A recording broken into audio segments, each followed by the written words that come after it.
सन्तहरूमा प्रभु यीशुको पवित्र नाममा जय मसीह। र thank you so much one second pastor पिटरज्यू, हाम्रो भाइ खगेन्द्र क्यानाडामा आउनुभएपछि तपाईँले गर्नुभएको स्वागतको लागि, वास्ताको लागि पनि धन्यवाद टक्राउन चाहन्छु पर्सनली। खगेन्द्र भाइ हाम्रो चर्चमै धेरै वर्ष उहाँको कलेजको लाइफ हुँदा हामीसँगै रहनुभयो, हुर्कनुभयो। यसरी उहाँले क्यानाडा हुनुहुन्छ, तपाईँले देखाउनु भएको सबै प्रेम वास्ताको लागि धन्यवाद टक्राउन चाहन्छु म र मेरो परिवारको तर्फबाट पनि। र यसरी तपाईँसँग यो बेलुकी यहाँ राति छ अनि तपाईँको बिहान छ, यसरी जोडिन पाएकोमा म परमेश्वरलाई धन्यवाद टक्राउन चाहन्छु। र यसरी ख्रिस्टको देहमा, ख्रिस्टको शरीरमा हामी संसारको विभिन्न ठाउँमा लोकल्ली भेला भए तापनि हामी as a church, as a मण्डली ख्रिस्टको शरीरमा हामी एउटै परिवार छौँ। परमेश्वरलाई धन्यवाद होस्, परमेश्वरले हामीलाई पेन्डेमिक यस महामारीको समयमा पनि यसरी जोडिने अवसर दिनुभएको छ। उहाँको सङ्गति र महिमाको काम कुनै कुराले पनि रोक्न सक्दैन, न त महामारी न जुनसुकै समस्याले रोक्न सक्छ। यसरी हामीलाई परमेश्वर दिनुभएको यो अनलाइन सेवाको लागि पनि परमेश्वरलाई महिमा होस्। जसले जुम बनाउनु भयो उहाँलाई पनि हामी धन्यवाद दिनुपर्छ, जस्तै यो कुराको सृजना गर्नुभयो। यसरी हामीहरू जुमबाट तपाईँहरूसँग टाढोमा भएर जोडिन पाएका छौँ। म लन्डन ओन्टारियोमा धेरै साल अगाडि आएको थिएँ। मेरो पछाडि एउटा फोटो त्यही लन्डन ओन्टारियोमा आउँदाखेरिको फोटो रहेछ, क्यानाडाबाट खिचेको फोटो। र सधैँ मलाई सम्झना हुन्छ। परमेश्वरलाई धन्यवाद होस् तपाईँहरूसँग यसरी जोडिन पाएकोमा, र परमेश्वरले आफ्नो राज्य संसारको विभिन्न ठाउँमा फैलाइराख्नु भएको छ। नेपाली भाषी मण्डलीहरू परमेश्वरले वृद्धि गर्दै हुनुहुन्छ। सबै महिमा परमेश्वरलाई होस्। तपाईँको बिचमा आजको यस बिहान, त्यहाँको बिहानको आराधना सेवामा यसरी प्रभुको वचनबाट मैले पुरानो करारको जकरियाको पुस्तकबाट तपाईँको बिचमा राख्न गइरहेको छु। यदि तपाईँले मलाई यदि को होस्ट बनाइदिनु भयो भने सायद म मेरो आजको प्यासेज यहाँसँग सेयर गर्ने नै छु, यदि तपाईँले मलाई को होस्ट बनाउनु मिल्छ भने। र तपाईँले आफ्नो बाइबल जकरियाको 9 अध्याय निकाल्न सक्नुहुनेछ अनि हामी 9 देखि 12 पदसम्म पढ्नेछौँ। जकरियाको पुस्तक त्यसको 9 अध्यायको जकरियाको पुस्तक 9 अध्यायको 12 पद। तर हामीहरू यो सबै खण्डलाई हेर्ने छैनौँ, तर हामीले 9 देखि 12 पदसम्म चाहिँ म तपाईँको बिचमा आज बेलुका राख्नेछु। यहाँहरूको लागि म पढ्न गइराखेको छु। ए सियोनकी छोरी हो, कुबेर रमाऊ, ए यरुशलेमकी छोरी जोडसित कराओ। हेर, तिम्रो राजा तिमी कहाँ आउँदै हुनुहुन्छ। उहाँ धर्मात्मा र मुक्तिदाता हुनुहुन्छ। उहाँ भला हुनुहुन्छ र गधामती र गधाको बच्चा एउटा बछेरामाथि सवार भएर उहाँ आउँदै हुनुहुन्छ। म प्राइमबाट रथहरू र यरुशलेमबाट जङ्गी घोडाहरू लैजानेछु र लडाइँको धनु भाँचिनेछन्। उहाँले जाति जातिलाई शान्तिको घोषणा गर्नुहुनेछ र उहाँको राज्य समुद्रदेखि समुद्रसम्मै, युफ्रेटिस नदीको पृथ्वीको अन्त समय हुनेछ। तँसित बाँधेको रगतको मेरो करारको कारणले म तेरा कैदीहरूलाई पानी नभएको खाडलबाट मुक्त गरिदिनेछु। हे आशावादी कैदीहरू हो, आफ्नो किल्लामा फर्केर आओ। तिमीहरूलाई दोब्बर दिनेछु भने अब म तिमीलाई घोषणा गर्दछु। हामी सबैले भन्ने छौँ आमेन। यो जकरियाको पुस्तकलाई जब हामीले हेर्दछौँ, जकरियाको पुस्तक चाहिँ बडो महत्त्वपूर्ण पुरानो करारको एउटा पुस्तकहरूमा हामी देख्दछौँ। अनि विशेष गरी जकरियाको पुस्तकलाई चाहिँ हामी ख्रिस्ट येशूको बारेमा सबैभन्दा बढी अगमबाडी गरेको पुस्तकहरूमा पनि लिँदछौँ। इभन थियोलोजियन मेथ्यु हेनरीले त यसलाई चाहिँ पुरै पुस्तकलाई नै यो चाहिँ ख्रिस्टोलोजी भन्छ, ख्रिस्ट सम्बन्धी लेखिएको अगमबाडीय पुस्तक भनिकन लेखेका छन्।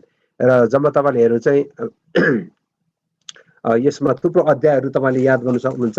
जकरियाको पुरै पुस्तकलाई तपाईँले हेर्नुभयो भने चाहिँ जकरियाको पुस्तकलाई हेर्दाखेरि चाहिँ उनले चाहिँ यसलाई चाहिँ के लेखेका छन् भन्दा चाहिँ यो चाहिँ ख्रिस्ट येशू जो राजा भई संसारमा राज्य गर्नलाई आउनुहुनेछ अनि उहाँको बारेमा लेखिएको अगमबाडीको पुस्तक। अनि साथसाथै परमेश्वरले आफ्नो मण्डली, आफ्नो दुलैको लागि राखिदिनु भएको एउटा प्रतिज्ञाको पुस्तक भनिकन पनि उनले यसरी लेखेका छन्। आज म तपाईँहरूको बिचमा विशेष गरी चाहिँ 9 पददेखि हामीले पुरै हेर्नु सकिने थियो, तर म तपाईँको बिचमा 12 पदलाई चाहिँ विशेष गरी जोड दिएर हेर्न गइरहेको छु। क्रिस्चियन जीवन को भनौँ अथवा क्रिस्चियनिटीको 3वटा मेरुदण्डहरू भन्छौँ, ब्याकबोनहरू। अनि त्यो पहिलो कोरिन्थी 13 अध्यायको 13 पद अनुसार चाहिँ क्रिस्चियन जीवनको यी 3वटा ब्याकबोनहरू, मेरुदण्डहरूमा चाहिँ हामी 3वटा कुरा चाहिँ पाउँदछौँ, विश्वास, आशा र प्रेम। यी 3 कुराको बारेमा पावलले जोड दिएका छन्। पावलको प्राय पत्र पढ्नुभयो भने चाहिँ पावलले तेसलोनिकाको पुस्तकमा होस्, पावलले चाहिँ बारम्बार यी 3टा कुरालाई चाहिँ जोड दिएका छन्, प्रेम, विश्वास र आशा। अनि क्रिस्चियन जीवनको लागि यी 3वटा मेरुदण्डहरू परमेश्वरले ब्याकबोन्सहरू हामीलाई दिनुभएको छ। तीमध्ये आज म तपाईँको बिचमा 3वटा बोल्न भ्याउँदिनँ, तर एउटा ब्याकबोन चाहिँ जुन छ त्यो चाहिँ आशाको बारेमा हो। म तपाईँको बिचमा आशाको विषयमा बोल्न गइरहेको छु। अब यसको सन्दर्भ जब तपाईँले हेर्नुभयो भने चाहिँ यसको सन्दर्भ, यसको मुख्य कन्टेक्स्ट भन्छौँ, यसको सन्दर्भ चाहिँ जकरियाले यो पुस्तक लेख्दै गर्दा हामी सबैलाई जकरियाको पुस्तकको परिचय तपाईँले पढ्नुभयो भने चाहिँ अहिलेको नेपाली बाइबल सोसाइटीले चाहिँ त्यसको परिचयमा यो कुरा स्पष्ट लेखेको छ। जकरिया नाउँको अर्थ परमप्रभुले सम्झना गर्नुहुन्छ भन्ने हो। उनी आफै पनि यो बेला बेबिलोनको कैदमा लगिएका थिए। बेबिलोनको दासत्वबाट, बेबिलोन त हामी सबैलाई थाहा छ, इजरायलदेखि पूर्व उत्तरी राज्य जो युफ्रेटिस र टाइग्रिस 2वटा नदीको बिचमा अवस्थित एकदम शक्तिशाली राज्य। अनि हामी सबैलाई थाहा छ बेबिलोनले इजरायललाई दासत्वमा लगेको थियो र कैदमा उनीहरू लगभग 50 देखि 70 वर्ष उनीहरू त्यहाँ बस्नु परेको थियो कैदी भएर। तपाईँले इजरायलको पृष्ठमा हेर्नुहुन्छ, उनीहरूको भविष्य अनिश्चितताको भविष्य थियो। उनीहरूको भविष्यको कुनै आशा थिएन। भविष्य एउटा डर, भय र त्रासले बिताइरहेको समयमा परमेश्वरले अचम्मको रीतिले काम गर्नुभयो। फारसले जब बेबिलोनलाई जिते, फारसको र बेबिलोनको युद्धमा बेबिलोनले पछि हारेपछि चाहिँ फारसले जब बेबिलोनलाई कब्जा गरे, त्यस पछाडि चाहिँ कोरेस राजाको, जो कोरेस महान भन्छौँ होइन, कोरेस द ग्रेट, कोरेस महानको समयमा यहुदीहरूलाई यरुसलेम फर्कन र मन्दिर त्यसको पर्खालको पुनर्निर्माणको निम्ति अनुमति दिएको थियो। अनि त्यो अनुमति दिँदा चाहिँ 50,000 यहुदीहरू चाहिँ तिनीहरू यरुसलेम फर्कने मौका पाएका थिए। अनि तीमध्ये जकरिया पनि एक थिए। अनि जकरियाले त्यो अनिश्चितता र सङ्कष्ट र एउटा के भनौँ भविष्य अन्यल भएको समयमा परमेश्वरले यो आशाको वचन तिनीहरूको निम्ति बोल्नुभयो। आजको यस खण्डलाई तपाईँले मैले छोटो पृष्ठमा बताएँ, इजरायलीहरू फर्केर त आए, तर उनीहरू बसेको जमिनहरू, उनीहरू आफ्नो देशमा 40-50 वर्षभन्दा पछाडि फर्केर आउँदैछन्। अर्को लट पनि आउँदैछ होइन, लगभग 70 वर्षसम्मको उनीहरूको कैदको जीवनहरू छ। यति लामो कल्पना गर्नुहोस्, 50 देखि 70 वर्षसम्म उनीहरूले आफ्नो देश छोडेर जानु परेको थियो र तिनीहरू फर्केर त आए, तर आफ्नो देश के भएको थियो कल्पना गर्नुहुन्छ। तपाईँ 1 वर्षपछि आफ्नो खेतबारीमा जानुभयो भने सायद तपाईँ चिन्नुहुन्न, घाँसहरू, झारहरू, जङ्गल उब्रेर त्यो पुरै खेतलाई ढाकिदिन्छ। 40-50 वर्षको भन्दा पनि लामो समय पछाडि फर्केर आउँदा उनीहरूको न जमिन थियो, न उनको घरहरू त्यहाँ कुनै थिए, सबै घरहरू सबै भग्नावशेष भएका थिए, जङ्गल भएको थियो। त्यहाँ उनीहरू आफ्नो ठाउँहरू, आफ्नो घर, आफ्नो जमिनहरू चिन्न सक्ने अवस्था थिएन। अब उनीहरू फर्केर त आए, उनीहरूको परिवार, उनीहरूको भविष्य कता हो? कसरी उनीहरूले आफ्नो जीवन अब गुजारा गर्नेछन्? आफ्नो जमिन, घरहरू, आफूले इस्टाब्लिस गरेका सबै कुराहरू, सम्पत्तिहरू उनीहरूले सदाको निम्ति गुमाउनु परेको थियो। र एउटा अन्यलता र अनिश्चितताको भविष्यको बिचमा परमेश्वरले यो प्रतिज्ञा जकरियाद्वारा परमेश्वरले दिनुभएको छ। अनि वास्तवमा आजको खण्ड तपाईँले हेर्नुभयो भने चाहिँ पुरै मसीहको बारेमा नै लेखिएको छ। तपाईँले याद गर्नुहुन्छ यो 9 पद चाहिँ कसरी नयाँ करारमा पुरा भयो, कसरी येशू ख्रीष्ट गधाको बछेरामा चढेर उहाँ आउनुभयो। यसकारण त्यो अगमबाणीको वचन पनि 9 पदमा पुरा भएछ। अथवा मसीह जो आउनुहुनेछ र उहाँ नै इजरायलको निम्ति आशा बनेर आउनुहुनेछ र इजरायललाई फेरि उनीले गुमाएको सम्पूर्ण कुराहरू, आशिषहरू फेरि तिनीलाई पुनस्थापित गर्नुहुनेछ। अनि 11 पदमा हेऱ्यो भने चाहिँ तँसित बाँधेको रगतको मेरो करारको कारणले म तेरो कैदीहरूलाई पानी नभएको खाडलबाट मुक्त गर्नेछ। आफ्नो रगतसँग बाँध्नु भएको करारको भविष्य आउने मसीहको बलिदानको बारेमा पनि अगमबाडी गरिएको छ। अनि 12 पद चाहिँ मैले आज तपाईँसँग विशेष गरी जोड दिइरहेको, इजरायलको त्यो पृष्ठभूमिमा यो अद्वितीय आशा चाहिँ परमेश्वरले उनीहरूलाई दिनुहुँदछ। अनि आजको दोस्रो खण्ड चाहिँ तपाईले याद गर्नुभयो 12 पद चाहिँ अघि मैले 12 पद तल हेर्नुभयो चाहिँ तपाईले तल हेर्नुहोस् त 12 पद ए आशावादी कैदी हो आफ्नो किल्लामा फर्केर आऊ र तिमीलाई दोब्बर दिनेछु भने म अब तिमीहरूलाई घोषणा गर्नेछु आशावादी कैदीहरू आफ्नो किल्लामा फर्केर आऊ जाऊ तिमीहरूलाई दोब्बर दिनेछु भने म अब तिमीलाई घोषणा गर्नेछु return to your fortress you prisoner of hope even now I announce that I will restore twice as much to you अथवा तीनवटा कुरा म आज तपाईको बीचमा यो 12 पदबाट इजरायलको निम्ति दिनुभएको आशा र आशिषको प्रतिज्ञा तपाईँ र मेरो लागि पनि छ सो म तपाईको बीचमा राख्न गइरहेको छु पहिलो कुरा चाहिँ आजको यस पदमा इजरायलीहरू जो कैदबाट फर्केर आएका छन् तिनीहरूको अन्योलता र भविष्य कता हो भनेर तिनीले सोचिरहेको समयमा परमेश्वरको यो प्रतिज्ञा यो आशा परमेश्वरले दिनुहुँदछ यसको तपाईले याद गर्नु सुरुमा लेख्छ आशावादी कैदी हो अंग्रेजीमा त यु प्रिजनर्स अफ होप आशाका कैदीहरू नेपालीमा चाहिँ आशावादी भनेर लेखेको रहेछ हैन ओके तर अंग्रेजीमा चाहिँ द प्रिजनर्स अफ होप भनेर लेखेको छ प्रिजनर्स अफ होप आशाका कैदीहरू ओके म पहिलो कुरा चाहिँ तपाईसँग बाँड्न गएको कुरा चाहिँ आशाका कैदीहरू इजरायलीहरूलाई परमेश्वरले भन्नुहुन्छ आशाका कैदीहरू ओके सारा इजरायलीहरूलाई परमेश्वरले आशाको कैदी तिनीहरू चाहिँ दासत्व बेबिलोनका कैदीहरू थिए अनि पछि गएर तिनीहरू चाहिँ फारसका कैदीहरू थिए तिनीहरू लामो समय कैदको जीवन बिताए तर अब परमेश्वरले तिनीहरूलाई एउटा अर्को कैदको निम्ति बोलाउनुहुन्छ त्यो चाहिँ आशाका कैदीहरू ओके मलाई थाहा छैन तपाईले यसलाई कसरी लिनुहुन्छ तपाईलाई यदि परमेश्वरले यो शब्द भन्नुभयो भने तपाईले यसलाई कसरी लिनुहुन्छ आशाका कैदीहरू यसको अर्थ यही नै किनकि ती इजरायलीहरू जो फर्केर आएका थिए तिनीहरूको भविष्य अनिश्चित भएको समयमा परमेश्वरले तिनीलाई भन्नुहुन्छ कि उनीहरूको भविष्य चाहिँ परमेश्वरमाथि अडिएको थियो तिनीले अब आफ्नो भविष्यको निम्ति परमेश्वरमा भरोसा गर्नु परेको थियो परमेश्वरमा शरण लिनु परेको थियो परमेश्वरमा आफूलाई अर्पण गर्नु परेको थियो समर्पण गर्नु परेको थियो यसका परमेश्वरले तिनीहरूलाई आशाका कैदीहरू भनिकन भन्नुहुन्छ द प्रिजनर्स अफ होप दाजुभाइ दिदीबहिनी यो हामीले नेगेटिभ नकारात्मक कुराहरू जस्तो लागे तापनि परमेश्वरले एउटा सकारात्मक आशा उनीलाई दिनको लागि यो शब्द प्रयोग गर्नुहुन्छ अब तिमीहरू बेबिलोन र फारसका कैदीहरू थियौ दासहरू थियौ तर अब म तिमीलाई आशाका कैदी हुनलाई बताउँदछु अब तिमीहरूको निम्ति आशा छ अनि त्यो आशा चाहिँ अब उनीहरूले परमेश्वरमाथि राख्नु परेको थियो प्रियहरू के हामीहरूको निम्ति यो भन्दा अर्को कुनै ठुलो महत्त्वपूर्ण कुरा हुन सक्छ र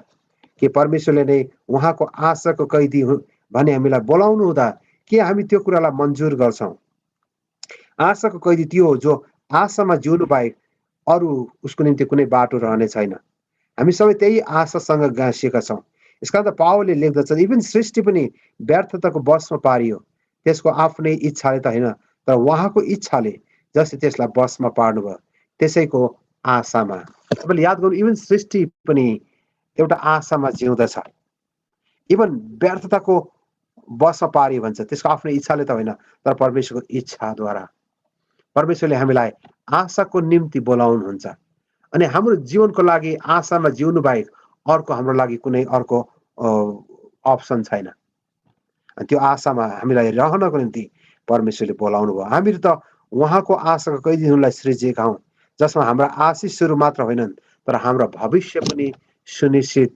गरिएका छन् यसका प्रियहरू क्रिस्चियन जीवनका यी तीनवटा मेरुदण्डभित्र अहिले हामी चाहिँ जकरियाले लेखेको कुरा चाहिँ हाम्रो विश्वासको जीवनको लागि विश्वासीहरूको लागि पनि महत्त्वपूर्ण कुरा इजरायलको निम्ति मात्र हैन तर आज वर्तमानमा जिउनेहरूको लागि पनि आशामा जिउनु सबैभन्दा महत्त्वपूर्ण कुरा हो दोस्रो कुरा चाहिँ जकरियाद्वारा परमेश्वर बोल्नुहुन्छ तिमीहरू चाहिँ दोस्रो कुरा चाहिँ आफ्नो किल्लामा फर्केर आऊ पहिलो कुरा चाहिँ आशाकै दोस्रो कुरा चाहिँ आफ्नो किल्लामा फर्केर आऊ रिटर्न टु योर फोर्ट्रेस आफ्नो किल्लामा फर्केर आऊ आशाका कैदीहरूलाई किल्लामा फर्केर आउन परमेश्वरले आह्वान गर्नुहुन्छ किल्ला भन्नाले उहाँको सुरक्षाको स्थान भन्ने अर्थ हो जहाँ तिनीले शरण लिनु परेको थियो एउटा पवित्र स्थान एउटा लुक्ने ठाउँ र तिनीहरू जीवनको डरलाग्दो अनुभवबाट भएर फर्केका मानिसहरू थिए बेबिलोनको कैदको कष्टको ताडनाबाट उनीहरू परमेश्वरको अनुग्रहले बाँचेर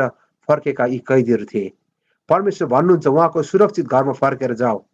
हामीहरू अनिश्चित भविष्यको बोझ बोकेर हिँडिरहेको भए तापनि उहाँको सुरक्षित किल्लामा फर्केर आउन उहाँ तपाईँ अनि मलाई आह्वान गर्दै हुनुहुन्छ, ताकि हामी आशाको कैदी भएर उहाँमा सधैँ आशा राखेर सदा उहाँमा हामी विश्राम लिन सकौँ। हाम्रो सङ्कष्टको आश्रयस्थल, हाम्रो शरण स्थान, हाम्रो सुरक्षाको गढ, हाम्रो किल्ला अनि हाम्रो लुक्ने ठाउँ उहाँ नै हुनुहुन्छ। परमेश्वर मेरो चट्टान हुनुहुन्छ। कसै भजन 18 दाउदले लेख्दछन्, उहाँ मेरो ढाल, मेरो शक्तिशाली उद्धारक र मेरो गढ हुनुहुन्छ। The Lord is my rock and my fortress and my deliverer, my God is my salvation, my refuge, to whom I take my refuge, my shield, my horn of my salvation, and my stronghold. दाउदले भन्छ तपाईँ नै मेरो शरण स्थान, तपाईँ नै मेरो ढाल र तपाईँ नै मेरो उद्धारक अनि मेरो गड हुनुहुन्छ। प्रियहरू, सङ्कष्टको बेला दाउद आफै पनि कष्टबाट भएर गइरहेको बेलामा, उनका शत्रुद्वारा खेदिरहेको समयहरूमा दाउद यो वचनलाई घोषणा गर्छन् ढुक्कसँग कि तपाईँ नै मेरो शरण स्थान, मेरो किल्ला, यु आर माई फोर्ट्रेस, मेरो किल्ला हुनुहुन्छ। सङ्कटको समयमा लुक्ने ठाउँ, सुरक्षित हुने ठाउँ केवल तपाईँ मात्र हुनुहुन्छ। दाजुभाइ दिदीबहिनी, तपाईँ र म अहिले यी दिनहरूमा पेन्डेमिक टाइमहरूबाट भएर गइरहेछौँ, सबै कुराको सोल्युसन भइरहेको छैन। अनि यो कारणले पनि अहिले हामी जुम अनलाइनको सेवाहरू गरिरहेछौँ। हाम्रो फ्युचर स्टिल अहिले हेर्दाखेरि अनिश्चित जस्तै छ। अब तपाईँले सुन्दै हुन्छ इन्डियामा मात्रै प्रतिदिन 4 लाख मानिसहरू कोभिडद्वारा प्रभावित छन्। प्रत्येक दिन 4 लाख भनेको सानो सङ्ख्या होइन। अनि लगभग 4,000को सरदरमा मानिसहरू इन्डियामै मरिरहेका छन्। नेपालमा अहिले लगभग 7,000 प्रतिदिनबाट गइरहेछ। अनि मलाई थाहा छैन क्यानाडाको अनि अमेरिका, संसारको धेरै जसो इभन युरोपहरू अहिले ठुलो सङ्कष्टमा छन्। अफ्रिका देशहरू, नर्थ एन्ड साउथ अमेरिकाहरू सबै नै प्रभावित छन्। दाजुभाइ दिदीबहिनी, तपाईँ र मेरो भविष्य के होला भनी हामी सोचिरहेको छौँ। तर परमेश्वर भन्नुहुन्छ उहाँको किल्लामा तिमी फर्केर आऊ। Return to your fortress. तिम्रो किल्ला चाहिँ को? त्यसको अर्थ चाहिँ तपाईँको जीवनको लागि किल्ला चाहिँ को? तपाईँले मेरो जीवनको लागि यदि किल्ला, हाम्रो लागि किल्ला यदि हामीले हाम्रो सरकारलाई सोचेको छौँ भने, यदि हाम्रो किल्ला, यदि हामीले किल्लाको रूपमा हाम्रो धन सम्पत्तिलाई सोचेको छौँ भने, प्रियहरू हामी त्यही नै निर्भर रहन्छौँ। जसले आफ्नो जीवनको लागि किल्ला जे मानेका छौँ, जहाँ हामीले सुरक्षाको महसुस गरेका छौँ, त्यही नै तपाईँ मेरो लागि किल्ला हो। सायद गएको पहिलो पेन्डेमिकको जुन वेभ आएको थियो त्यो बेला संसार हल्लिएको थियो। संसारका फाउन्डेसनहरू, जगहरू चाहिँ के भयो भासिँदै गइरहेका थिए। इभन वैज्ञानिकहरू, डक्टरहरू, साइन्टिस्टहरू सम्पूर्ण रीतिले स्तब्ध भएका थिए। अनि संसारको आशा न त पैसामा न धनमा थियो। अनि सबै मानिसहरू निराशा भएका थिए। हुन त अहिले भ्याक्सिनको कुराहरू आइराखेको छ, तर मलाई थाहा छैन जेनरल मानिस, सामान्य मानिसले भ्याक्सिन कहिले पाउने। मलाई लाग्छ नेपालको कन्टेक्समा हो भने अझै 1-2 वर्ष लाग्छ होला सम्पूर्ण नेपाली भ्याक्सिन पाउनको लागि। कति मानिसले आफ्नो जीवन गुमाउनेछन् त्यो बिचमा। दाजुभाइ दिदीबहिनीहरू, परमेश्वर हामीलाई भन्नुहुन्छ तिम्रो आफ्नो किल्लामा फर्केर आऊ, जाऊ। Return to your own fortress. आफ्नो किल्ला, तपाईँको जीवनको लागि किल्ला के हो त? तपाईँको लुक्ने ठाउँ, तपाईँको शरण स्थान चाहिँ कहाँ हो जहाँ तपाईँ सुरक्षित रहनुहुनेछ? भजन 90मा मोसाले उनको एउटै मात्रै गीत भजन छ 90को 1 पद उनले लेखे, हे परमप्रभु तपाईँ अनन्ततादेखि अनन्तसम्म हाम्रो वासस्थान हुन्छ। You are our dwelling place from generation to generation. पुस्तौँदेखि पुस्तासम्म तपाईँ हाम्रो शरण स्थान, हाम्रो लुक्ने ठाउँ हुनुहुन्छ। अङ्ग्रेजीमा चाहिँ ड्वेलिङ प्लेस भनेको छ तपाईँ हाम्रो सुरक्षित स्थान, हाम्रो बास बस्ने ठाउँ। दाजुभाइ दिदीबहिनी, हामीहरू कहाँ रेस्ट गर्दैछौँ? कहाँ हामी सुरक्षित महसुस गर्दैछौँ? हाम्रो सुरक्षाको किल्ला चाहिँ कहाँ हो? परमेश्वर आज हामीलाई आह्वान गर्नुहुन्छ, उहाँ कहाँ तिमीहरू फर्केर आऊ। दाउदले त्यही भन्छ उहाँ नै मेरो सुरक्षाको गढ अनि मेरो किल्ला हुनुहुन्छ। भजनकारको जीवनमा अथवा दाउदको जीवनको अनुभवहरूमा अनगिन्ती समस्याहरूबाट भएर उनी गइरहेका थिए। अनि दाउद आफै पनि हामीलाई उहाँको सुरक्षित किल्लामा फर्केर जानलाई उनी हामीलाई आह्वान गर्दछन्। प्रियहरू, तपाईँ र म यो सङ्कष्ट र अनिश्चितताको समयहरूमा कहाँ जान्छौँ लुक्नको लागि? मैले एउटा ऱ्याप्चर भन्ने तपाईँले त्यो फिल्म हेर्नुभयो भने धेरै वर्ष अगाडि त्यो डिभिडीमा आउँथ्यो होइन, अहिले डिभिडी हराएको। ऱ्याप्चर भन्ने फिल्ममा चाहिँ त्यो डकुमेन्ट्रीमा चाहिँ ख्रिस्टको आगमन त्यो ऱ्याप्चरको समयमा चाहिँ यसो समय हुने, त्यो सङ्कष्ट संसारको लागि चाहिँ सङ्कष्टको समय हुनेछ, मण्डली त उठाइ लगिनेछ र यो संसारमा रहनेहरूको लागि चाहिँ, र तिनीहरू चाहिँ त्यो मान्छेहरू चाहिँ चट्टानभित्र गएर लुक्नु खोज्छ कि, चट्टानभित्र गएर लुक्नु खोज्छ, अनि त्यो चट्टानै भागेर जान्छ। अनि त्यो बाइबलमा लेखेको छ है। अनि त्यस पछाडि चाहिँ उनीहरू चाहिँ गएर त्यो रुखको फेदमा लुक्नु खोज्छ, रुख आफै भागेर जान्छ। उनी जहाँ पनि लुक्नु खोज्छ त्यो लुक्ने स्थान त्यहाँबाट भागेर गइदिन्छ। दाजुभाइ दिदीबहिनीहरू, तपाईँ र मेरो लागि त ख्रिस्ट येशू नै हाम्रो लुक्ने ठाउँ हुनुहुन्छ, हाम्रो शरण स्थान हुनुहुन्छ। भजन 82:2 दाउदले यसरी लेख्दछन्, भजनकारले यसरी लेख्दछ, उहाँ मात्र मेरो चट्टान अनि मेरो उद्धारक हुनुहुन्छ, उहाँ मेरो किल्ला हुनुहुन्छ, म कहिले डग्ने छैन। अनि यसको 71:3 आएर भजन सङ्ग्रहमा पनि त्यही कुरा लेखिएको छ, तपाईँ नै मेरो आश्रय स्थान, आश्रयको चट्टान बन्नुहोस्, जहाँ म सधैँ जान सक्छु। Be my rock of my refuge, to whom I can always go, to whom I can always go, जसका म सधैँ दगुरेर जान सक्छु। यसका तपाईँ नै मेरो त्यो चट्टान र मेरो किल्ला बन्नुहोस्, जहाँ म दगुरेर आउन सक्छु। भजन लेखकको कस्तो ठुलो तृष्णा परमेश्वरप्रति। उनले परमेश्वरलाई भन्दछन्, तपाईँ नै मेरो आश्रय स्थल बन्नुहोस्, तपाईँ नै मेरो लुक्ने ठाउँ हुनुहोस्, ताकि म दगुरेर तपाईँ कहाँ आउन सकौँ। दाजुभाइ दिदीबहिनीहरू, संसारको सबै जगहरू अहिले धराशायी भएको बेलामा ख्रिस्ट येशू मात्र हाम्रो सधैँ रहिरहने त्यो जग हुनुहुन्छ, त्यो किल्ला हुन्छ, चट्टान हुनुहुन्छ, जुन चट्टान कहिले पनि हल्लिँदैन, सदा स्थिर रहने चट्टान उहाँ नै हुनुहुन्छ। यसको पत्रुसले त्यही कुरा भन्छ, ख्रिस्ट येशू नै त जीवित पत्थर हुनुहुन्छ, चट्टान हुनुहुन्छ, उहाँ कहाँ फर्केर आऊ।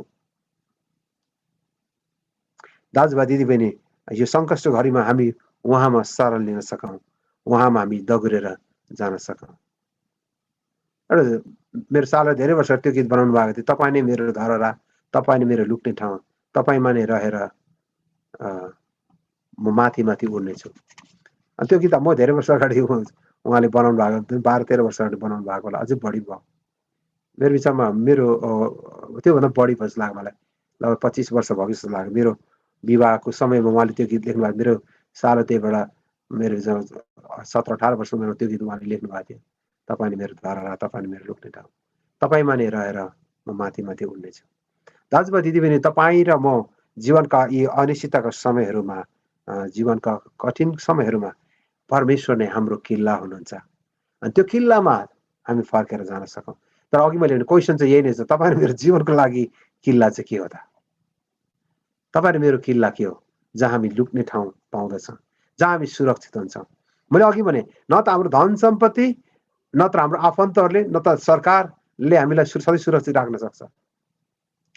संसारका कुनै पनि कुराहरू, भौतिक कुराहरू, हामीले आँखाले देखेका कुराहरू सधैँ हाम्रो निम्ति सुरक्षित स्थान होइन। हाम्रो सुरक्षित स्थान त उहाँ मात्र हुनुहुन्छ।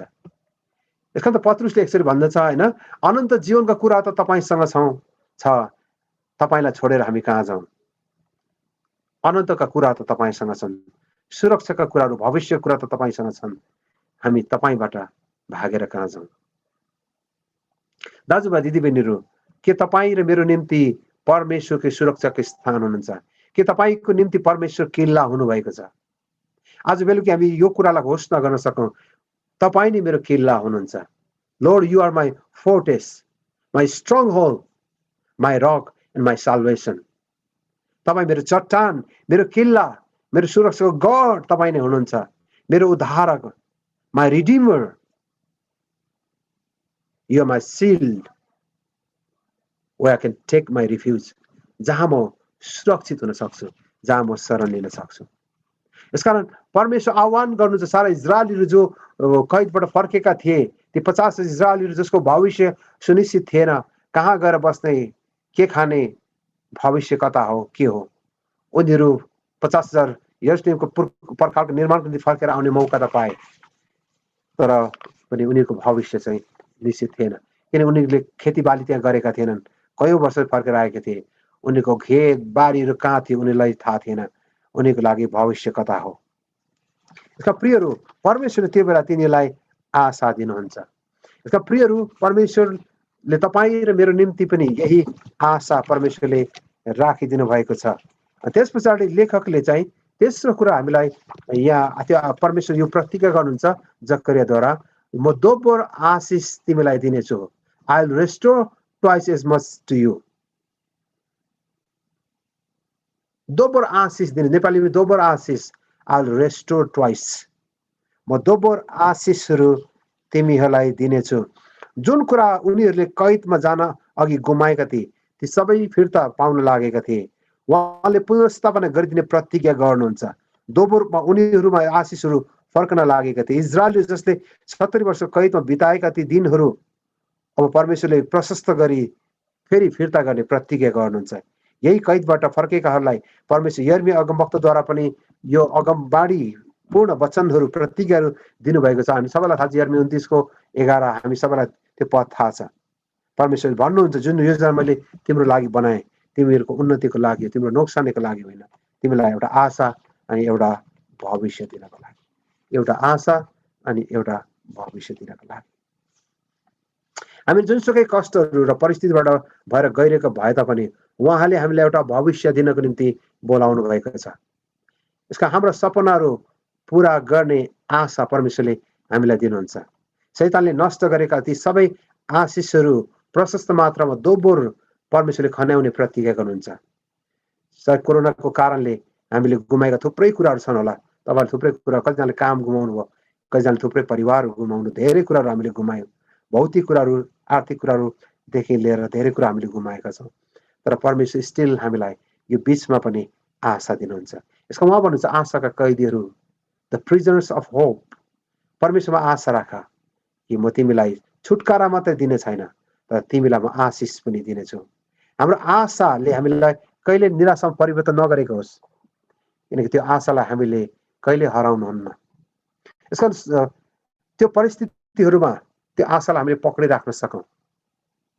इजरायलीहरू जसको आशा तिनले गुमाएका थिए, भविष्य के होला भन्ने सोचिरहेको बेला परमेश्वरले तिनलाई आशिषको प्रतिज्ञा गर्नुहुन्छ। तिनलाई एउटा नयाँ आशा परमेश्वरले तिनीको लागि यो वचन दिनुहुँदछ। त्यो आशिषको प्रतिज्ञा, त्यो आशाको प्रतिज्ञा तपाईँ मेरो लागि त झन् फराकिलो भएर गएको छ, किनकि येशू ख्रिस्टको आगमन भएको छ। यिनीहरूले त ख्रिस्ट येशूको जुन उद्धारकर्ता त आउनेवाला उद्धारकर्तालाई यिनले देख्न पाएका थिएनन्। यो त भविष्यमा हुने कुराहरू थियो, प्रतिज्ञा आएको थियो। इजरायलको निम्ति पनि आशा परमेश्वरले ल्याउँदै हुनुहुन्थ्यो। तर त्योभन्दा बढ्ता आशिषहरू परमेश्वर तपाईँ र मेरो लागि त राखिदिनु भएको छ। त्यसको प्रियहरू, त्यो आशालाई हामीले दृढसँग पक्रिराख्न सकौँ। त्यो आशा गुमाउनेहरू होइन, तर आशालाई पक्रेर हामी जिउने हुन सकौँ। लोकनाथ मननजीले लेख्नु भएको त्यो गीत मलाई साह्रै मनपर्छ।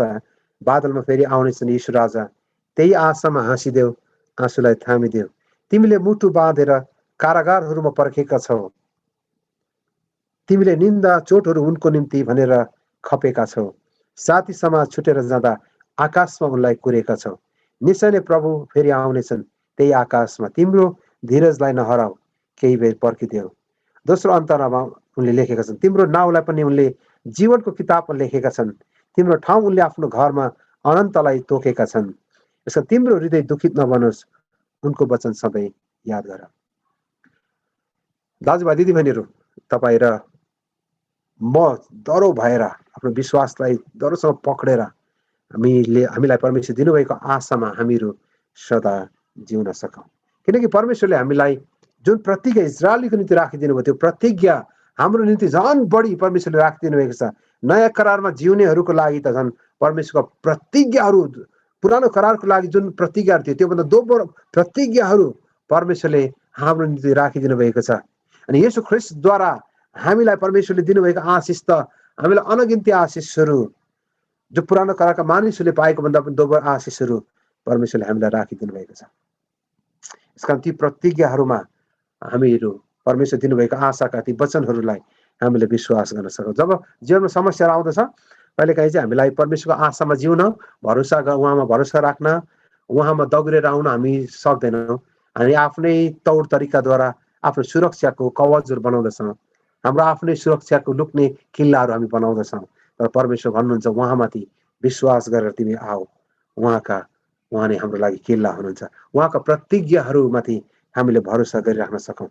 हिब्रूका लेखकले यसरी लेख्दछन्, परमेश्वरले आफ्नो प्रतिज्ञाको हकदारहरूलाई बदलिन नसक्ने उहाँको अभिप्राय पक्का गरी देखाउन चाहनुभयो। उहाँले शपथ खाएर नै यो निश्चय गरिदिनु भयो, बदलिन नसक्ने दुई कुराहरूमा परमेश्वर असत्य ठहरिनु असम्भव छ। यसैका हामी शरण लिनेहरूले हाम्रो सामु राखिदिएको आशा प्राप्त गर्ने ठुलो हौसला पाएका छौँ। हाम्रा आत्माको निम्ति दृढ र सुरक्षित लङ्गरको रूपमा त्यो आशा हामीसित छ।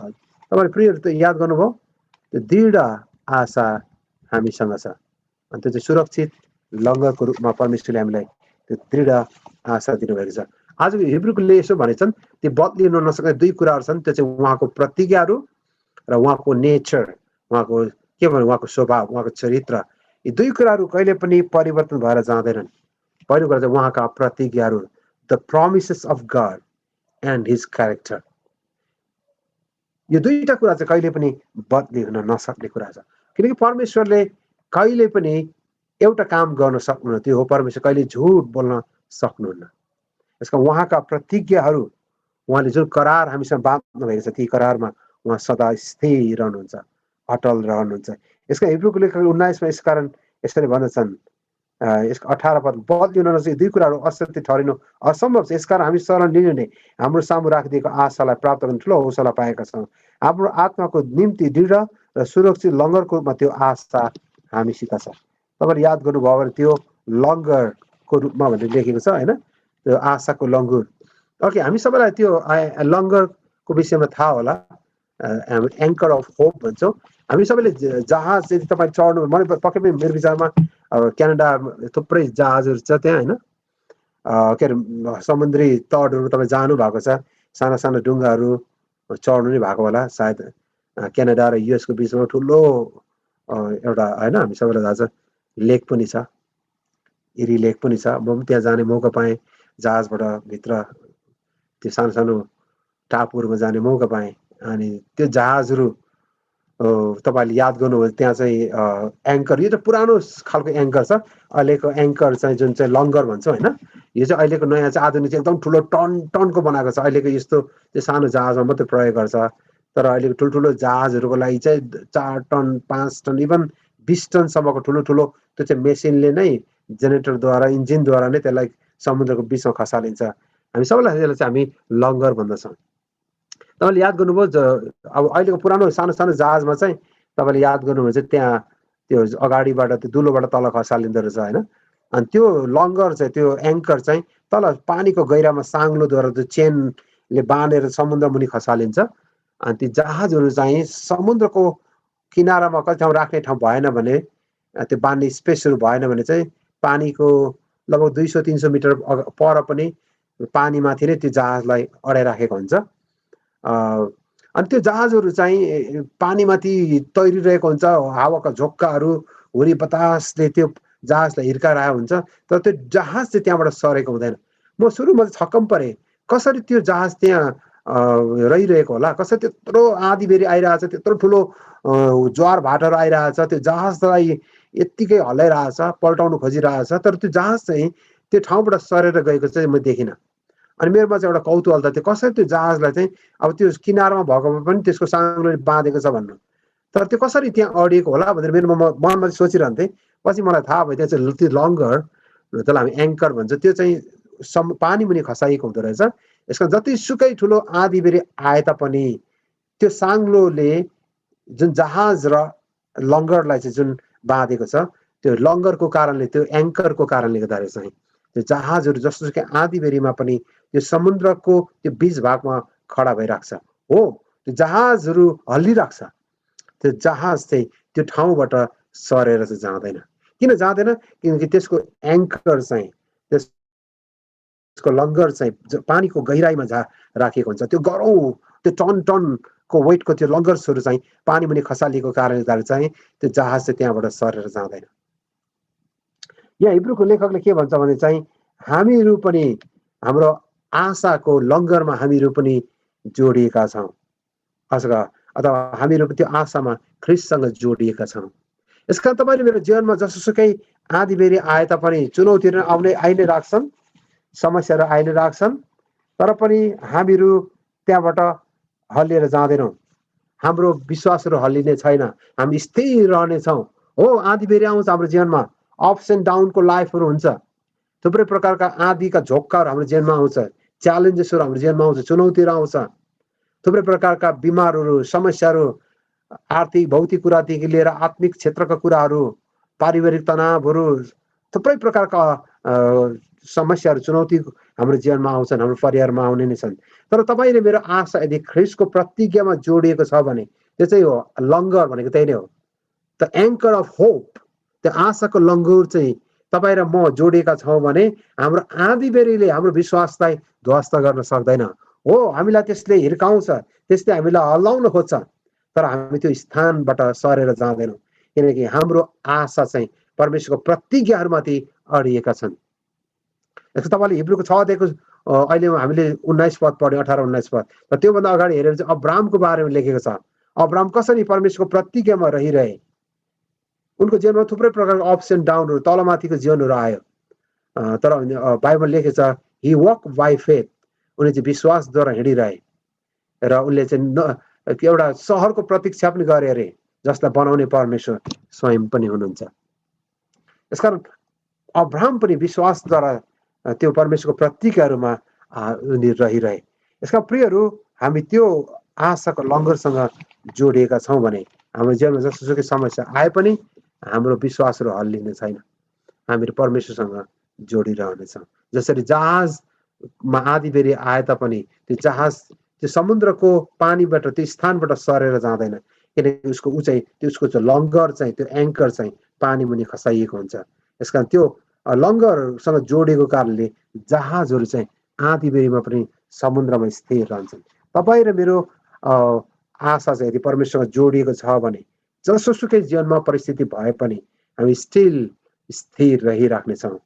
हाम्रो विश्वासका पाइलाहरू हल्लिने छैनन्। हो, समस्याहरू आउँछ, कतिजना चाहिँ हामी समस्या आउने बित्तिकै निराश भइहाल्छौँ है, हाम्रो जीवनमा चुनौती आउने बित्तिकै हामी निराश हुन्छौँ, फ्रस्ट्रेसन आइहाल्छ, यति धेरै निराशा हुन्छौँ कि कतिजना चाहिँ त्यो कारणले सुसाइड पनि गर्छ। तपाईँलाई थाहा छ अहिले सबैभन्दा धेरै सुसाइड गर्ने मेन कारण चाहिँ मान्छेले आशा गुमाएको कारण हो भन्छ। चार्ल्स स्पर्जनले के लेख्यो भन्दा चाहिँ त्यो लङ्गरसँग गाँसिएको जहाज आँधी बेरीमा स्थिर रहे चाहिँ ख्रिस्टसँग जोडिएको हाम्रो आशाले हाम्रो जीवनका सबै समस्याहरूमा अटल रहिरहनलाई सहायता गर्नेछ है। जसरी त्यो जहाज चाहिँ लङ्गरसँग जोडिएको कारणले आँधी बेरीमा स्थिर रहन्छ, त्यसरी नै जीवनका चुनौतीको बीचमा यदि हाम्रो आशा उहाँसँग जोडिएको छ भने हामी अटल रहनेछौँ भनेको स्पर्जनले, चार्ल्स स्पर्जनले लेखेका छन्। र प्रियहरू, तपाईँ र मेरो जीवनको निम्ति परमेश्वरको प्रतिज्ञाहरूमाथि हामी सधैँ भरोसा गरिराख्न सकौँ। अनि त्यस पछाडि अझै लेखकले यसरी लेख्दछन्,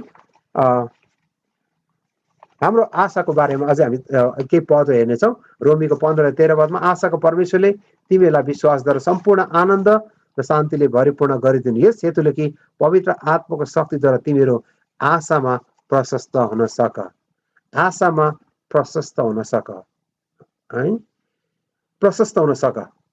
किनकि हाम्रो परमेश्वर चाहिँ आशाको परमेश्वर हुनुहुन्छ। हेर्नु त, द गड अफ होप, परमेश्वरको चाहिँ आशाको परमेश्वर हुनुहुन्छ। त्यो परमेश्वरमाथि हामीले विश्वास राखेका छौँ, जुन परमेश्वर चाहिँ आशाको परमेश्वर हुनुहुन्छ। Our God is the God of hope.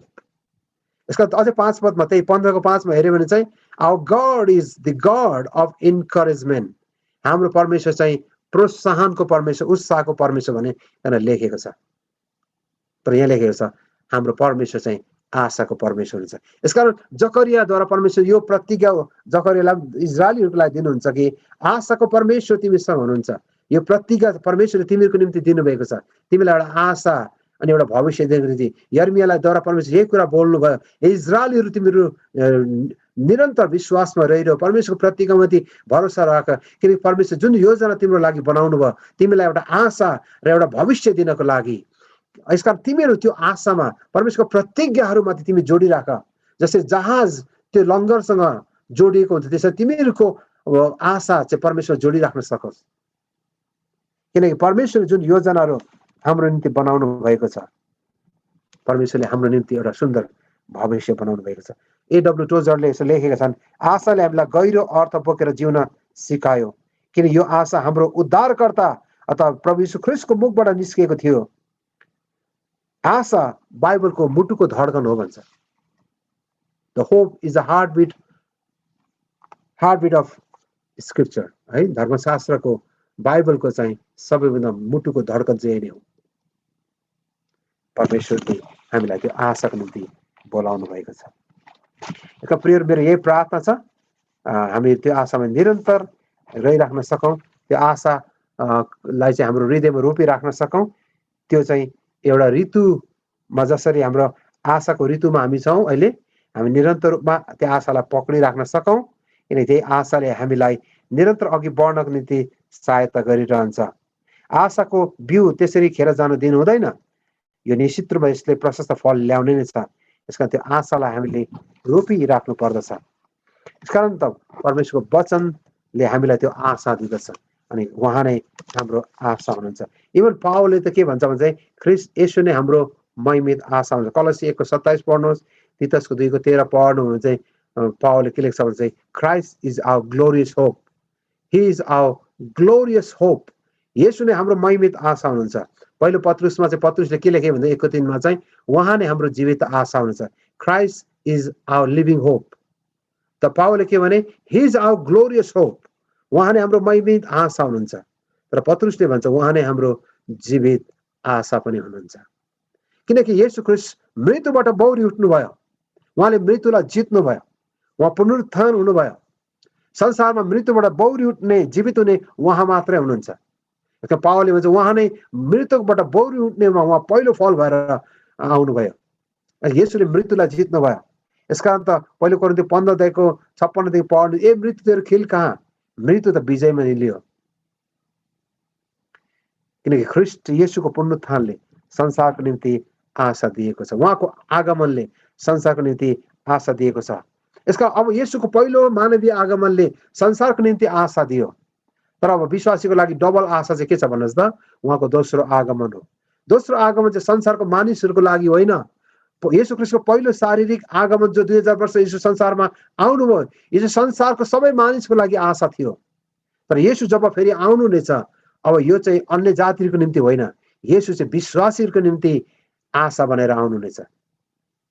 अनि त्यसलाई चाहिँ डबल आशा जो परमेश्वरले हाम्रो लागि दिन गइरहनु भएको छ। दाजुभाइ दिदीबहिनीहरू, हामी त्यो आशामा निरन्तर जिराख्न सकौँ, त्यो आशालाई बोकेर हामीहरू निरन्तर जिराख्न सकौँ। तिमोथी मेगी भन्ने प्रभुको दासले के लेखे भन्दा चाहिँ अनन्त जीवनपछि परमेश्वरले आफ्नो छोराछोरीलाई दिनुहुने सबैभन्दा बहुमूल्य उपहार चाहिँ आशा नै हो। अनन्त जीवन पछाडि है, after the eternal life, the second greatest gift God ever can give to his children is the gift of hope. अनन्त जीवन पछाडि, इटर्नल लाइफ, अनन्त जीवन पछाडि परमेश्वरले आफ्नो छोराछोरीको लागि दिनुहुने सबैभन्दा बहुमूल्य उपहार त्यो चाहिँ आशा नै हो। यसै कारण पनि फेलिक्स विल्फ्रेड यसरी लेखेका छन्, क्रिस्चियनहरूको लागि पहिलो प्राथमिकता चाहिँ क्रिस्चियनहरूको पहिलो प्राथमिकता चाहिँ समाज र संसारको निम्ति आशालाई रोप्नु हो। तपाईँ र मेरो लागि पहिलो संसारको निम्ति परमेश्वर दिनुभएको जिम्मेवारी चाहिँ यही नै हो। क्रिस्चियनहरूको पहिलो जिम्मेवारी, पहिलो हाम्रो प्राथमिकता, हाम्रो प्रायोरिटी चाहिँ to sow the seed of hope in our community, in our nation. आज हाम्रो समाज र हाम्रो राष्ट्रमा, किनकि हाम्रो समाजले आशा गुमाउँदैछ, हाम्रो देशले आशा गुमाउँदै गइरहेको छ। जति धेरै आर्थिक कुराको विकास भएर गइरहेको छ, जति धेरै ज्ञानको विकास भएर गइरहेको छ, त्यति नै मानिसहरूमा निराशा छाइरहेको छ। प्रियहरू, अहिलेको जस्तो 21औं शताब्दीमा जस्तो विकास सायद कहिले पनि मानिसले अनुभव गरेका थिएनन्। यति धेरै प्रविधिको विकास, यति धेरै टेक्नोलोजीहरू विकास भएर गयो, यति धेरै शिक्षाको विकासहरू भएर गयो, यति धेरै ज्ञानको विकास भएर गयो। तर पनि मानिसहरू यो युगमा जस्तो फ्रस्ट्रेट, निराशाले भरेको पुस्ता अहिलेसम्म संसारमा छैन भन्छ। यसका तपाईँले सुसाइडको कुराहरू गर्नुहुन्छ, धनी राष्ट्रहरू अमेरिका हाइएस्टमा छ अहिले, 47,000 प्रति वर्ष भन्छ है। साउथ कोरियाहरू 24,000 भन्दा बढी छ प्रति वर्ष, जापानहरू 18,000 भन्दा बढी छ प्रति वर्ष, नेपाल लगभग 4,000 छ, 4700 छ प्रति वर्ष सुसाइड रेट। हेर्नुहोस् त, रिचेस्ट कन्ट्रीहरू चाहिँ संसारका धनी देशहरू सबैभन्दा हाइएस्ट रेट अलर्टमा चाहिँ धनी देशहरू छ सुसाइडमा। किन भन्नुहोस् त? किनकि संसारको आवश्यकता चाहिँ तपाईँले याद गर्नुभयो पैसा, विकास र विकासको कुराहरू, टेक्नोलोजीको कुराले हाम्रो जीवनलाई कहिले पनि शान्ति दिन सक्दैन। टेक्नोलोजीको लागि परमेश्वरलाई धन्यवाद होस्, प्रविधिको लागि परमेश्वरलाई धन्यवाद होस्। तर दाजुभाइ दिदीबहिनीहरू, यी कुराले हाम्रो जीवनमा कहिले पनि हामीलाई सन्तुष्ट राख्न सक्दैन। यी कुराले जस्तो मानव जीवनलाई क्षति गरेको सायद कुनै पनि समय छैन होला। यसका 21औं शताब्दी यस्तो प्रविधिको युग र यस्तो विकासको युग हो। तपाईँले अहिले मेरो विचारमा आइफोन त 12-13 कति निस्किसक्यो होला होइन, मलाई थाहा छैन। मेरो विचारमा स्यामसङ त अहिले 20-25 पुग्यो जस्तो लाग्दैछ मलाई। अहिले होड बाइज 3 महिनामा प्रत्येक 3 महिनामा नयाँ होइन स्मार्टफोनहरू आइरहेछ। नयाँ नयाँ अब इन्डियामा चाइनाले त कति फोनको भेराइटिजहरू निकालिरहेछ। प्रत्येक 2 महिना 3 महिना नयाँ ब्रान्ड आइरहेछ।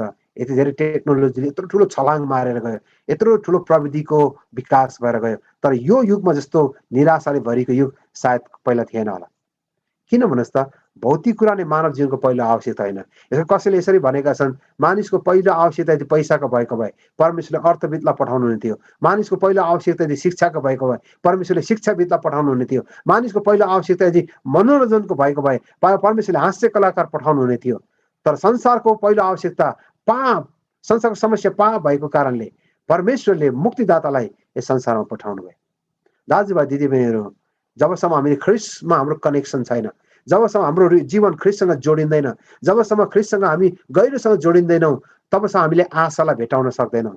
जबसम्म हामीसँग आशा रहँदैन, मानिसहरू निराशाले जब भरिन्छन्, त्यो बेला मानिसले दे कमिट सुसाइड, मान्छेले आत्महत्या गर्छन्। तपाईँलाई थाहा छ, जब पेन्डेमिक सुरु मात्रै भएको थियो, जर्मनको अर्थमन्त्रीले, तपाईँले याद गर्नुभयो, मार्चको मेरो विचारमा 29 तारिक 30 तारिक जर्मनको अर्थमन्त्रीले, फाइनेन्स मिनिस्टरले हि कमिटेड सुसाइड। वाइ? त्यो बेला चाहिँ लेस देन 50 जनाभन्दा कमी त्यो बेला जर्मनमा 50 जना पुगेको थिएन भाइरसको, कोरोना भाइरसको बिमारीहरू। तर अर्थमन्त्रीले त्यो कोरोना भाइरस जब आउनेछ, यति ठुलो आर्थिक मन्दी हुनेछ, त्यो कारणले उनले हि कमिटेड सुसाइड। यति धेरै फ्रस्ट्रेसन मान्छेहरू, तपाईँले कल्पना गर्नुहुन्छ। किन भन्नुहोस् त, आर्थिक उन्नतिले नै, प्रविधिको विकासले नै मानिसलाई सधैँ सुरक्षित राख्छ भन्ने छैन। यी कुराहरू क्षणिक छन्, यी कुराहरू भौतिक कुराहरू चाहिँ क्षणिक हो, इज टेम्पोरल कुरा हो। यो कुराले हामीलाई सधैँ सुरक्षित राख्न सक्दैन। यसका प्रियहरू, फेलिक्स वेलफ्रेडले भनेको कुरा साँचो। क्रिस्चियनहरूको पहिलो प्राथमिकता चाहिँ हाम्रो समाज र हाम्रो संसारको लागि ख्रिस्टमा भएको आशालाई छर्नु नै हाम्रो पहिलो प्राथमिकता हो। We must sow the seed of hope to our community and to our nation and to the whole world. अनि सारा विश्वलाई हामीले ख्रिस्टमा भएको आशालाई रोपिराख्न सकौँ, किनकि येशू ख्रिस्ट नै संसारको निम्ति आशा हुनुहुन्छ। यसका उहाँ कहिले परिवर्तन भएर नजाने, सदा स्थिर रहने प्रतिज्ञाले पूर्ण आशा हुनुहुन्छ। यसकारण ज्याक वेलम्यानले यसरी लेखेका छन्, आशा चाहिँ कहिले सरेर अथवा परिवर्तन भएर जाँदैन। यो ऋतु जस्तै कहिले परिवर्तन हुँदैन।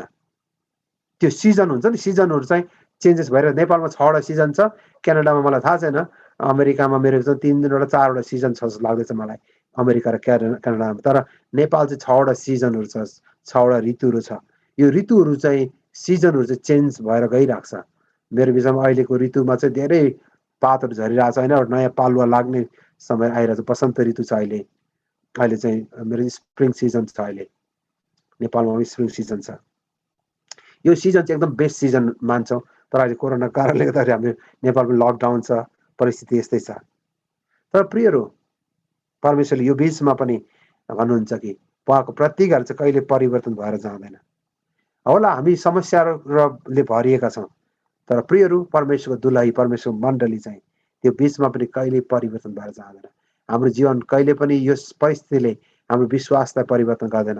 हाम्रो ख्रिस्टमा भएको आशाको कारणले हाम्रो जीवनलाई निराशामा कहिले बनाउन सक्ने छैन। यसका तपाईँले श्रेष्ठ गीत 2 अध्यायको 2 पदमा दुलहाले दुलहीको लागि यसरी लेखेको छ हेर्नुहोस् है त। त्यो हामी सबैलाई थाहा छ, दुलही चाहिँ मण्डलीलाई जनाउँछ, दुलहाले ख्रिस्ट येशूलाई जनाउँदछ। दुलहाले यसो भन्छ दुलहीलाई, काँडाहरूको बिचमा फुलेको लिली फुल जस्तै छौ, तिमी चाहिँ काँडाहरूको बिचमा फुलेको लिली फुल। तपाईँले याद गर्नुहुन्छ, काँडाहरूको बिचमा फुलेको लिली फुल। दुलहाले दुलहीलाई त्यसो भन्दछ। हो, तपाईँहरू म काँडाहरूको बिचमा छ, तर परमेश्वर आफ्नो मण्डलीलाई यसो भन्नुहुन्छ, मेरो दुलही चाहिँ काँडाहरूको बिचमा फुलेको लिली फुल हो। दाजुभाइ दिदीबहिनी, हामी संसारको त्यो विषम परिस्थितिबाट भएर गइरहेछौँ, तर प्रियहरू परमेश्वर स्टिल भन्नुहुन्छ काँडहरूको बिचमा फुलेको लिली फुलहरू हो। परमेश्वरलाई महिमा होस्। परमेश्वरले हामीहरू मण्डलीलाई त्यसरी नै देख्नुहुन्छ। अनि हामीहरू मण्डलीहरू परमेश्वरको, तपाईँ र म ख्रिस्टको मण्डली दुलही चाहिँ अहिले काँडाको बिचमा भएर गइरहेछौँ होला, थुप्रै च्यालेन्जेसहरूको बिचमा गइरहेछौँ, तर स्टिल परमेश्वरले जब आफ्नो दुलहीलाई मण्डलीलाई हेर्नुहुन्छ अनि उहाँले चाहिँ लिली फुल चाहिँ देख्नुहुन्छ। उहाँले काँडा देख्नुहुन्न र लिली फुल देख्नुहुन्छ, किनकि परमेश्वर स्टिल आफ्नो मण्डलीप्रति उहाँ सधैँ आशावादी हुनुहुन्छ। अनि प्रियहरू त्यो आशालाई हामीले बोकेर हिँडिराख्न सकौँ। ख्रिस्ट येशू नै हाम्रो आशा पनि हुनुहुन्छ।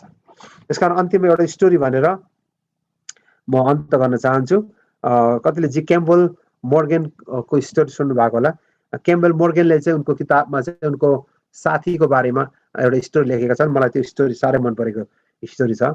उनले चाहिँ आफ्नो साथी क्याम्पबेल मोर्गनले चाहिँ उनको सिकागोमा भएको उनको साथीको बारेमा लेखेको, र सिकागोको एउटा सानो गाउँमा चाहिँ उनको साथीले एउटा ग्रोसरी स्टोर सुरु गरे, सानो ग्रोसरी स्टोर। अनि त्यो ग्रोसरी स्टोर चाहिँ त्यो सानो दोकान भनौँ सुरु गरेको दोकान चाहिँ एकदम राम्रो भएर गइरहेको थियो। अनि एक दिन अचानक चाहिँ दोकान खोल्नको लागि उनी बिहानै गए, जाँदाखेरि चाहिँ दोकान चाहिँ त्यो वायर के अरे इलेक्ट्रिक वायर सर्ट भएर चाहिँ त्यो दोकान चाहिँ पुरै जलेर नष्ट भएछ। बिहान जाँदा ढोका खोल्दा त पुरै धुवाँ कोठा त। त्यो भित्र उनले बेच्न राखेका ती ग्रोसरी स्टोरका एउटा पनि खानेकुराका सामानहरू त्यहाँ बचेका थिएनन्, सबै कुराहरू जलेर नष्ट भएको थियो।